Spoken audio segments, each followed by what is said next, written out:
नमस्कार दोस्तों, आपके अपने परिवार आईडी एग्जाम में स्वागत है। दोस्तों, आज हम सीयूटी के यानी कि केंद्रीय विश्वविद्यालय प्रवेश परीक्षा के भूगोल के क्वेश्चनों पर डिस्कशन करेंगे। टॉप 50 क्वेश्चन जो प्रीवियस ईयर क्वेश्चन आए हुए हैं, हमने हिंदी और भूगोल के पहले भी प्रीवियस ईयर क्वेश्चन को कवर किया है। यदि उन वीडियो को आपने अभी तक नहीं देखा है तो हमारे प्लेलिस्ट में जाकर के या वीडियो के डिस्क्रिप्शन में जाकर के वीडियो को देख सकते हैं। आज हमारा जो प्रीवियस ईयर है वो भूगोल का ही है। ये हमारा तीसरा प्रैक्टिस सेट होगा भूगोल का, ठीक है।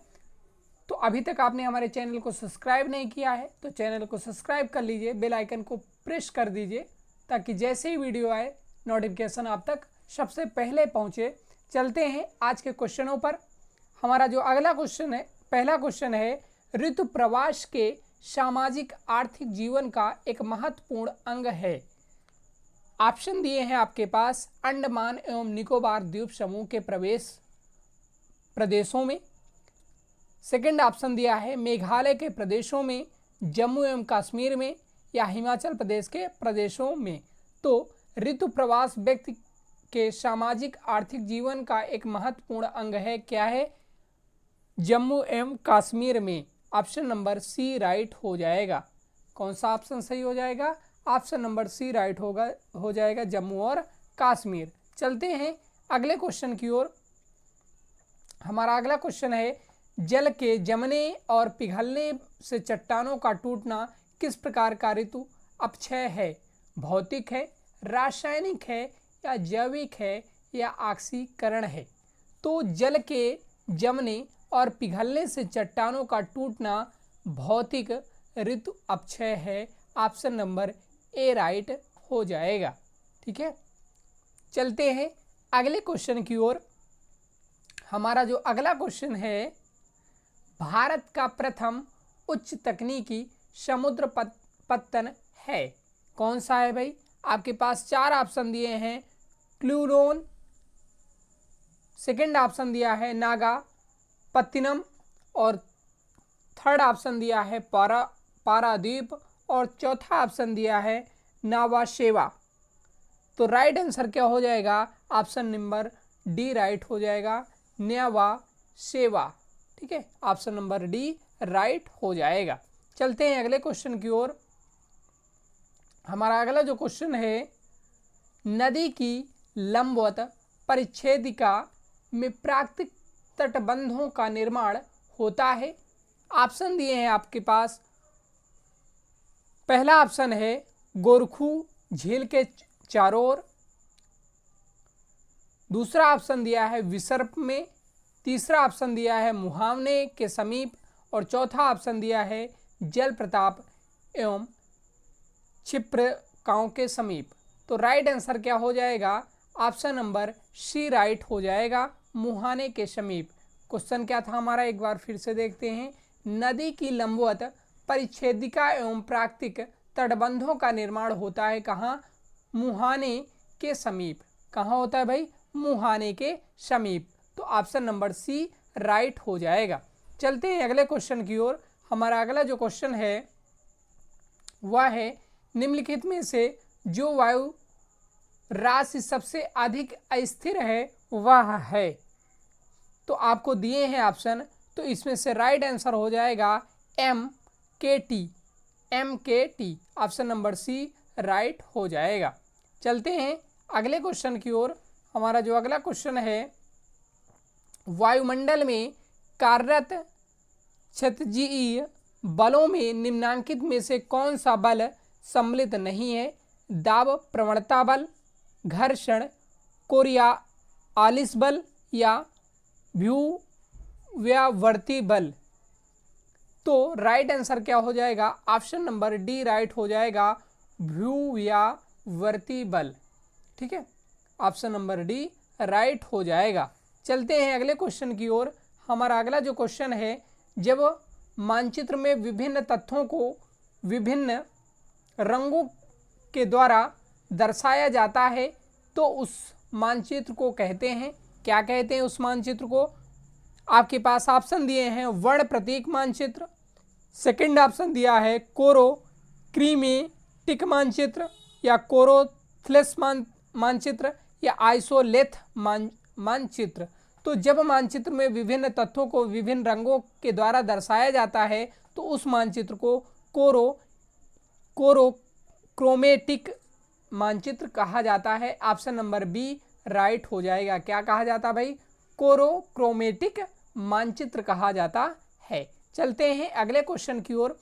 हमारा अगला जो क्वेश्चन है, निम्नलिखित में से कौन सा भूवैज्ञानिक युग दक्षिण भारत से संबंधित नहीं है? ऑप्शन दिए हैं आपके पास एजोइक, दूसरा ऑप्शन दिया है पेलियोजोइक और तीसरा ऑप्शन दिया है सीनोजोइक और चौथा ऑप्शन दिया है फेनरोजोइक। तो राइट आंसर क्या हो जाएगा? Paleozoic. Option number B right हो जाएगा। यानी कि निम्नलिखित में से कौन सा भू वैज्ञानिक युग दक्षिण भारत से संबंधित नहीं है? तो पोलियोजोइक। ठीक है, ऑप्शन नंबर बी राइट हो जाएगा। चलते हैं अगले क्वेश्चन की ओर। हमारा अगला क्वेश्चन है, निम्नलिखित में से कौन सी पहाड़ियां पश्चिमी घाट से संबंधित नहीं है? तो ऑप्शन दिए हैं आपके पास पालकोंडा, नीलगिरी, अन्नामलाई या इलायची। तो राइट आंसर क्या हो जाएगा? पालकोंडा।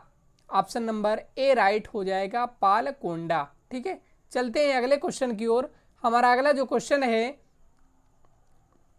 भारत का अधिकांश लौह अयस्क प्राप्त होता है। तो भारत का अधिकांश लौह अयस्क प्राप्त होता है धारवाड़ क्रम की चट्टानों से, कुटप्पा क्रम की चट्टानों से, विंध्य क्रम की चट्टानों से या टर्सरी युग की चट्टानों से। तो राइट आंसर क्या हो जाएगा? भारत का अधिकांश लौह अयस्क धारवाड़ क्रम की चट्टानों से प्राप्त होता है। ऑप्शन नंबर ए राइट हो जाएगा। ठीक है, ऑप्शन नंबर ए राइट हो जाएगा, धारवाड़ क्रम की चट्टानों से। चलते हैं अगले क्वेश्चन की ओर। हमारा अगला जो क्वेश्चन है, विश्व में बगाती कृषि का सर्वाधिक विकास कहाँ हुआ? ऑप्शन दिए हैं आपके पास अमेजन बेसिन में, दक्षिण पूर्वी एशिया में, कांगो बेसिन में या मध्य अमेरिका में। तो राइट आंसर क्या हो जाएगा? विश्व में बगाती कृषि का सर्वाधिक विकास कहाँ हुआ था? तो दक्षिण पूर्वी एशिया में। ऑप्शन नंबर बी राइट हो जाएगा, दक्षिण पूर्वी एशिया में। ठीक है, चलते हैं अगले क्वेश्चन की ओर। हमारा अगला जो क्वेश्चन है,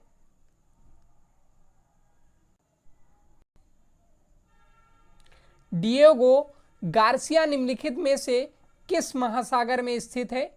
आपके पास ऑप्शन दिए हैं प्रशांत महासागर में, हिंद महासागर में, अटलांटिक महासागर में या भूमध्य महासागर में।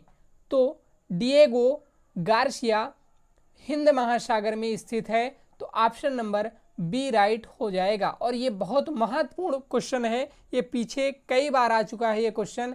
डिएगो गार्सिया हिंद महासागर में स्थित है, याद रखिएगा। चलते हैं अगले क्वेश्चन की ओर। हमारा अगला जो क्वेश्चन है, निम्नलिखित में से कौन सा तत्व भूगर्भिक संरचना से संबंधित नहीं है? ऑप्शन दिए हैं आपके पास चट्टानों का प्रकार, ज्वालामुखी विस्फोट या चट्टानी स्तरों का विरूपण या चट्टानों में विभंजन। तो राइट आंसर क्या हो जाएगा? ज्वालामुखी विस्फोट। ऑप्शन नंबर बी राइट हो जाएगा। चलते हैं अगले क्वेश्चन की ओर। हमारा अगला जो क्वेश्चन है, निम्नलिखित में से विलोम स्थलाकृति का उदाहरण है? ग्रेबन, समदिश-कटक, अपनत घाटी या ज्वालामुखी ग्रीवा। तो राइट आंसर क्या हो जाएगा? अपनत घाटी। ऑप्शन नंबर सी राइट हो जाएगा। यानी कि निम्नलिखित में से कौन विलोम स्थलाकृति का उदाहरण है? तो अपनत घाटी है। चलते हैं अगले क्वेश्चन की ओर। हमारा अगला जो क्वेश्चन है, निम्नलिखित में से किन जलवायु क्षेत्रों के अपतटीय क्षेत्रों में ठंडी जलधाराएं प्रवाहित होती हैं? ऑप्शन आपके पास दिए हैं उपोष्ण कटिबंधीय आर्द्र। सेकंड ऑप्शन दिया है उपोष्ण कटिबंधीय उष्ण शुष्क, और ऑप्शन सी दिया है ए और बी दोनों, और चौथा ऑप्शन दिया है उपयुक्त में से कोई नहीं। तो राइट आंसर क्या हो जाएगा, ऑप्शन नंबर बी राइट हो जाएगा, उपोष्ण कटिबंधीय उष्ण शुष्क। ऑप्शन नंबर बी राइट हो जाएगा। ठीक है, चलते हैं अगले क्वेश्चन की ओर। हमारा अगला जो क्वेश्चन है,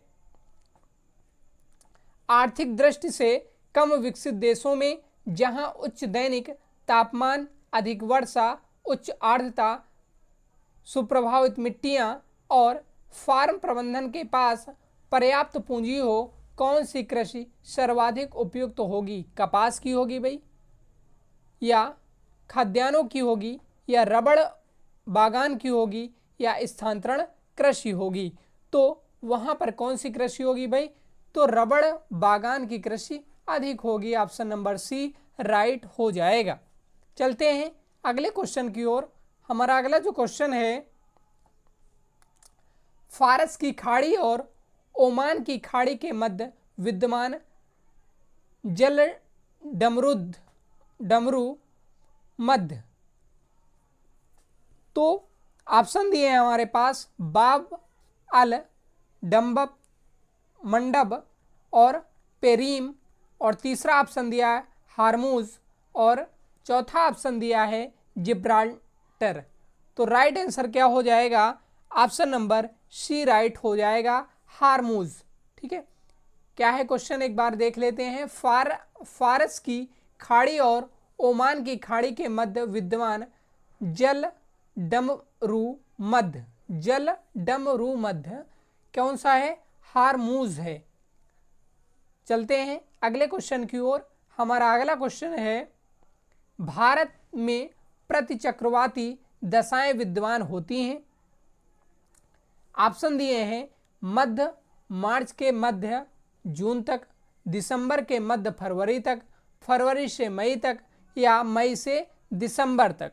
तो राइट आंसर क्या हो जाएगा? ऑप्शन नंबर बी राइट हो जाएगा, दिसंबर से मध्य फरवरी तक। ठीक है, चलते हैं अगले क्वेश्चन की ओर। हमारा अगला जो क्वेश्चन है, भारत के दक्कन प्रायद्वीप पठार पर किस मिट्टी का अभाव पाया जाता है? आपके पास ऑप्शन दिए हैं पोडजोल, काली, लेटेराइट, लाल एवं पीली। तो राइट आंसर क्या हो जाएगा? ऑप्शन नंबर ए राइट हो जाएगा, पोडजोल। ठीक है, भारत के दक्कन प्रायद्वीप पठार पर किस प्रकार मिट्टी का अभाव पाया जाता है? तो पोडजोल मिट्टी का अभाव पाया जाता है। चलते हैं अगले क्वेश्चन की ओर। हमारा अगला क्वेश्चन है, देश में कुल खनिज मूल्य में सर्वाधिक हिस्सा है।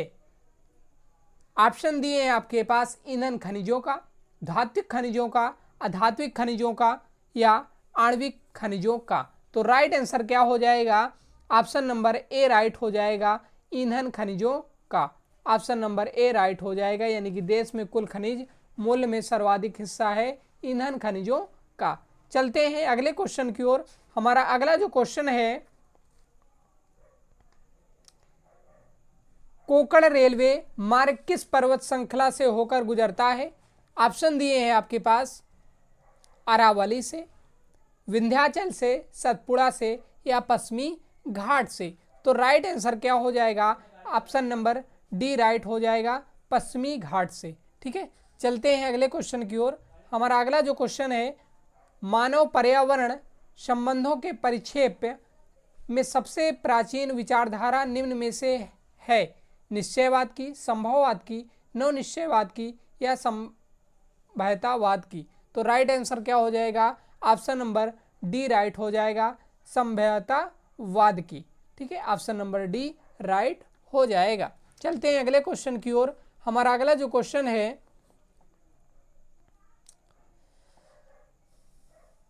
नदी के मुहाने पर सामान्यतः जिस स्थल रूप का निर्माण होता है वह है।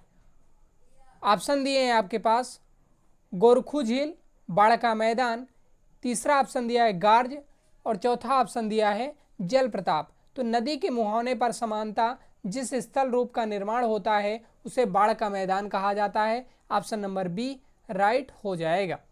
चलते हैं अगले क्वेश्चन की ओर। हमारा अगला क्वेश्चन है, उत्तराखंड में स्थित ऋषिकेश प्रसिद्ध है। उत्तराखंड में स्थित ऋषिकेश किस लिए प्रसिद्ध है भाई? तो ऑप्शन दिए हैं आपके पास, हिंदू तीर्थ स्थान के कारण, पक्षी वन विहार के कारण, औषध निर्माण उद्योग के कारण, या ऊनी कारखानों के कारण। तो उत्तराखंड स्थित ऋषिकेश प्रसिद्ध किसके लिए है भाई? तो औषध निर्माण उद्योग के कारण। ऑप्शन नंबर सी राइट हो जाएगा। चलते हैं अगले क्वेश्चन की ओर। हमारा अगला क्वेश्चन है, पृथ्वी किस माह में सूर्य के सबसे निकट होती है? जनवरी में, अप्रैल में, जुलाई में, या सितंबर में? तो राइट आंसर क्या हो जाएगा? ऑप्शन नंबर ए राइट हो जाएगा, जनवरी में। चलते हैं अगले क्वेश्चन की ओर। हमारा अगला जो क्वेश्चन है, मोर्फोलॉजी ऑफ लैंडस्केप नामक शब्दावली का प्रयोग निम्न में से किया है। किसने किया है भाई? कार्ल सावर ने किया है। तो मोर्फोलॉजी ऑफ लैंडस्केप नामक शब्दावली का प्रयोग कार्ल सावर ने किया है। तो ऑप्शन नंबर बी राइट हो जाएगा। चलते हैं अगले क्वेश्चन की ओर। हमारा अगला जो क्वेश्चन है, किस परिस्थिति तंत्र में पेड़ पौधों की सर्वाधिक जातियां विद्यमान हैं? सवाना की, शंकुवन की, पर्णपाती वन की, या उष्णकटिबंधीय वर्षा वन की? तो राइट आंसर क्या हो जाएगा? ऑप्शन नंबर डी राइट हो जाएगा, उष्णकटिबंधीय वर्षा वन की। एक बार फिर से देखते हैं क्वेश्चन, किस परिस्थिति तंत्र में पेड़ पौधों की सर्वाधिक जातियां विद्यमान है? तो उष्णकटिबंधीय वर्षा वन की। चलते हैं अगले क्वेश्चन की ओर। हमारा अगला जो क्वेश्चन है, निम्नांकित में से कौन सा स्थल रूप ग्रेनाइट से संबंधित है? आपके पास ऑप्शन दिए हैं, उत्खात भूमि, चट्टानी गुंबद, सूकर पृष्ठ, या कंदराएं? तो राइट आंसर क्या हो जाएगा? ऑप्शन नंबर बी राइट हो जाएगा, चट्टानी गुंबद। ठीक है, ऑप्शन नंबर बी राइट हो जाएगा। चलते हैं अगले क्वेश्चन की ओर। हमारा अगला जो क्वेश्चन है, सेल पदार्थों के वहन से पूर्व कौन सी प्रक्रिया प्रधानता होती है? परिवहन, अपर्दन, निक्षेपण, या ऋतु अपक्षय? तो राइट आंसर क्या हो जाएगा? ऑप्शन नंबर डी राइट हो जाएगा, ऋतु अपक्षय। ठीक है, चलते हैं अगले क्वेश्चन की ओर। हमारा अगला जो क्वेश्चन है, रचनात्मक और मंद सागरीय तरंगें की विशेषता है। ऑप्शन दिए हैं आपके पास, सागरीय तट से अवसादों का धीमी गति से अपर्दन, उच्च तरंग ऊंचाई। तीसरा ऑप्शन दिया है, टूटी जल तरंग के उतरते जल का वेग, अध्यंता प्रवाह तरंग से अधिक होना, तटीय समुद्री वायु से प्रवाहित होना। तो राइट आंसर क्या हो जाएगा? ऑप्शन नंबर सी राइट हो जाएगा, टूटी जल तरंग के उतरते जल का योग वेग अध्यंता प्रवाह तरंग से अधिक होना। ठीक है, चलते हैं अगले क्वेश्चन की ओर। हमारा अगला जो क्वेश्चन है, किस अपवाह प्रणाली में सभी सहायक नदियां मुख्य नदी में न्यून कोण पर मिलती हैं? ऑप्शन दिए हैं आपके पास, वृक्षाकार, सेकंड ऑप्शन दिया है आयताकार, थर्ड दिया है जालीनुमा, और चौथा ऑप्शन दिया है वलयाकार। तो राइट आंसर क्या हो जाएगा? ऑप्शन नंबर ए राइट हो जाएगा, वृक्षाकार। यानी कि किस अपवाह प्रणाली में सभी सहायक नदियां मुख्य नदी से न्यून कोण बनाती है? तो वृक्षाकार से। ऑप्शन नंबर ए राइट हो जाएगा। चलते हैं अगले क्वेश्चन की ओर। हमारा अगला जो क्वेश्चन है, गर्म वायु राशि के ऊर्ध्वाधर संचालन को कहते हैं? क्या कहते हैं? संचालन कहते हैं, संवहन कहते हैं, संघनन कहते हैं, या वाष्पोत्सर्जन कहते हैं? तो गर्म वायु राशि के ऊर्ध्वाधर संचलन को संवहन कहते हैं। ऑप्शन नंबर बी राइट हो जाएगा। चलते हैं अगले क्वेश्चन की ओर। हमारा अगला जो क्वेश्चन है, पर्यटन उद्योग है। पर्यटन उद्योग क्या है? प्राथमिक व्यवसाय, द्वितीयक व्यवसाय, तृतीयक व्यवसाय या चतुर्थ व्यवसाय?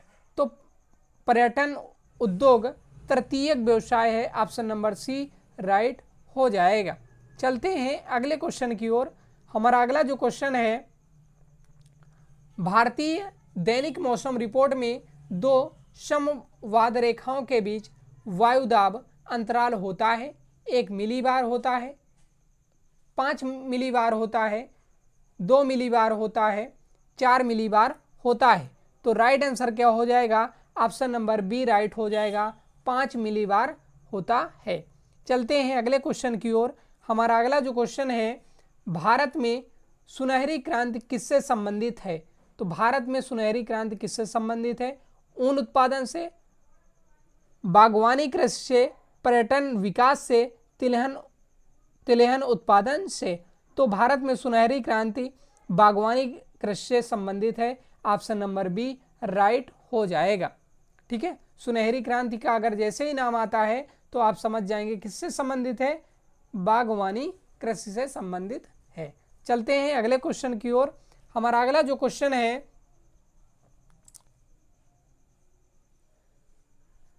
शल्य गहनता की दृष्टि से भारत का सबसे समृद्ध राज्य है? उत्तर प्रदेश है, पंजाब है, पश्चिम बंगाल है या हरियाणा है? तो सस्य गहनता की दृष्टि से भारत का सबसे समृद्ध राज्य पंजाब है। ऑप्शन नंबर बी राइट हो जाएगा। चलते हैं अगले क्वेश्चन की ओर। हमारा अगला जो क्वेश्चन है, उत्तरी अमेरिका में जनसंख्या का सबसे अधिक घनत्व पाया जाता है? पूर्वी तट पर, पश्चिमी तट पर, उत्तरी भाग में या आंतरिक भाग में?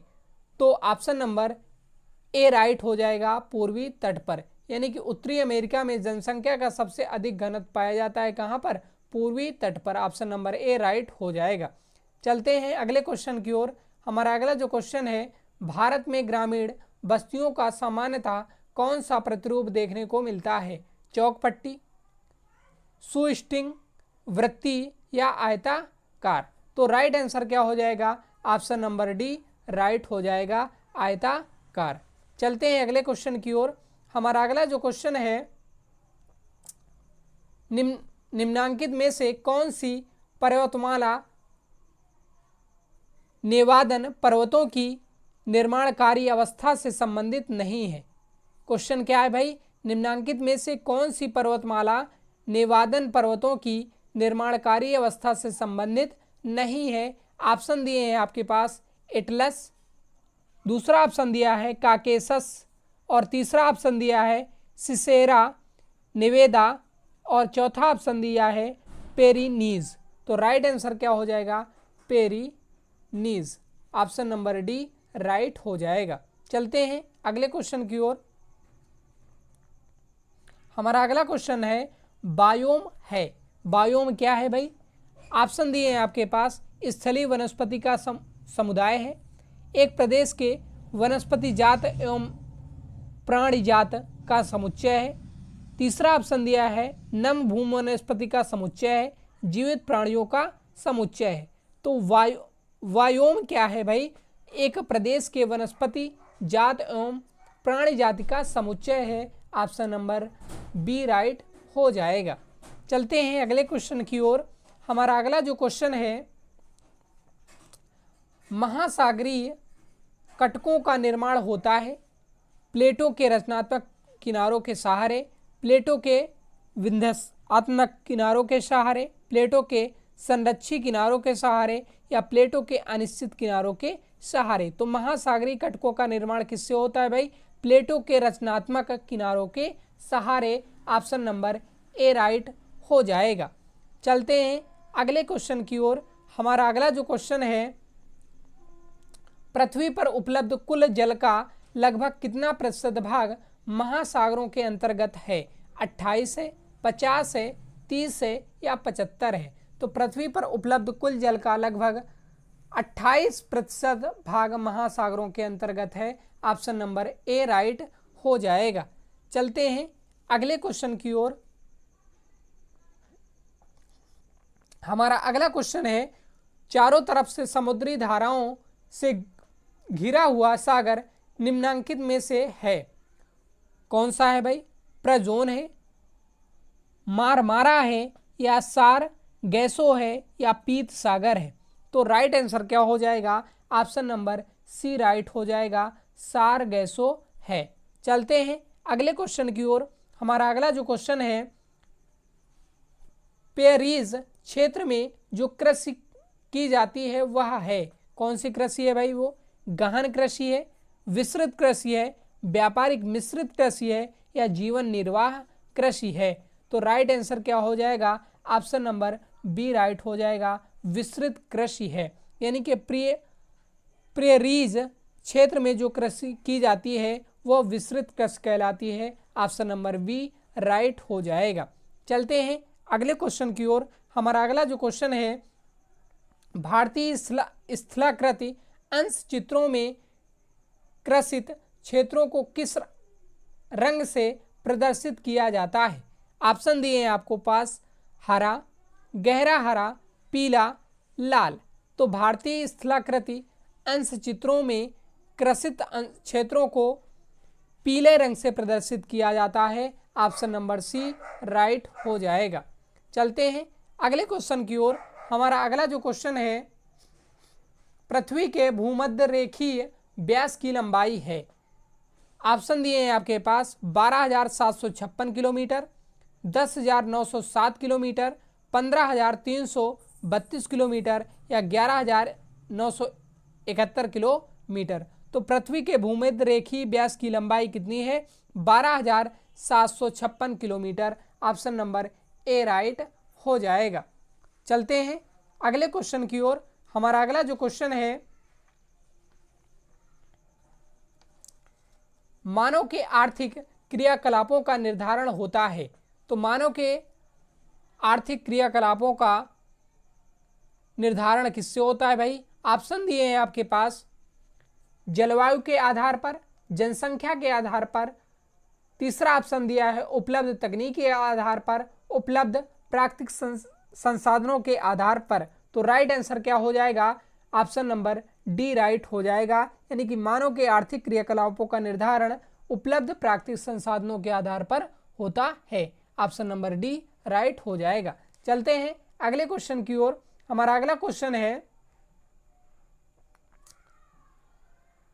और ये हमारा आज का लास्ट क्वेश्चन होगा, कणों के आकार की दृष्टि से सबसे महीन गठन अथवा संरचना वाली मिट्टी है?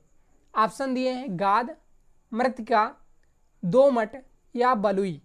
तो कणों के आकार की दृष्टि से सबसे महीन गठन और संरचना वाली मिट्टी कौन सी है भाई? तो मृत्तिका है। ऑप्शन नंबर बी राइट हो जाएगा। ठीक है, ऑप्शन नंबर बी राइट हो जाएगा। तो दोस्तों, हमने प्रीवियस ईयर के 50 क्वेश्चन, टॉप 50 क्वेश्चनों को कवर किया है। यदि आपने अभी तक पहले प्रीवियस ईयर क्वेश्चनों को की वीडियो आपने अभी तक नहीं देखी है, तो हमारे प्लेलिस्ट में जाकर के या वीडियो के डिस्क्रिप्शन में जाकर के वो वीडियो देख सकते हैं आप, हिंदी और भूगोल की। और आप CUT की तैयारी कर रहे हैं अगर केंद्रीय विश्वविद्यालय प्रवेश परीक्षा की, तो आप हमारे चैनल को सब्सक्राइब कर लीजिए। और अभी तक आपने